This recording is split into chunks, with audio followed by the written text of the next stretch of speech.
हरियाणा के मुख्य सचिव संजीव कौशल ने सेवक अधिकार अधिनियम के तहत शुरू किए गए आस यानी ऑटो अपील सॉफ्टवेयर के संबंध में समीक्षा करते हुए कहा कि हरियाणा देश का ऐसा पहला राज्य है जिसने इस तरह का अनूठा सिस्टम शुरू किया है।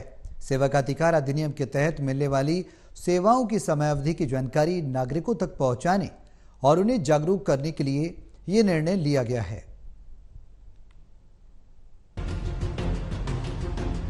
मुख्य सचिव संजीव कौशल ने वीडियो कॉन्फ्रेंसिंग के माध्यम से सेवक अधिकार अधिनियम के तहत शुरू किए गए आस सयानी ऑटो अपील सॉफ्टवेयर के संबंध में समीक्षा बैठक की अध्यक्षता की। ऑटो अपील सॉफ्टवेयर के अंतर्गत विभिन्न विभागों की 192 सेवाएं ऑन बोर्ड हैं।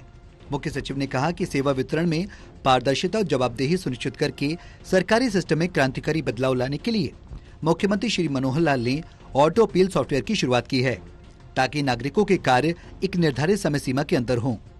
उन्होंने सभी प्रशासनिक सचिवों को सख्त निर्देश दिए हैं कि एक सप्ताह के अंदर ही अपने विभागों की सेवाओं को अपील सॉफ्टवेयर के अंतर्गत ऑन बोर्ड करें। ऐसा न करने पर सख्त कार्रवाई अमल में लाई जाएगी। श्री कौशल ने कहा कि जिन विभागों की सेवाएं दूसरे विभागों में स्थानांतरित हो गईं, तो वो विभाग उन सेवाओं को डिनोटिफाई करें और दूसरे विभाग जल्द से जल्द स्थानांतरित सेवाओं को अधिसूचित कर आज के अंतर्गत ऑन बोर्ड करें। मुख्य सचिव ने कहा कि ऑटो अपील सॉफ्टवेयर के शुरू होने से लोगों को बड़ी राहत मिली है और उनके काम एक निर्धारित समय सीमा के अंदर हो रहे हैं। अब अगर किसी व्यक्ति का काम समय पर नहीं होता तो वो काम सेवक अधिकार अधिनियम के दायरे में आता है, तो ऑटो अपील सॉफ्टवेयर के तहत आवेदन अपीलेट अथॉरिटी में चला जाता है। अगर वहां भी काम नहीं होता तो आवेदन उससे बड़े अधिकारी के पास चला जाता है। अगर इन दोनों स्तरों पर भी काम नहीं होता तो फिर आवेदन कमीशन के पास चला जाता है।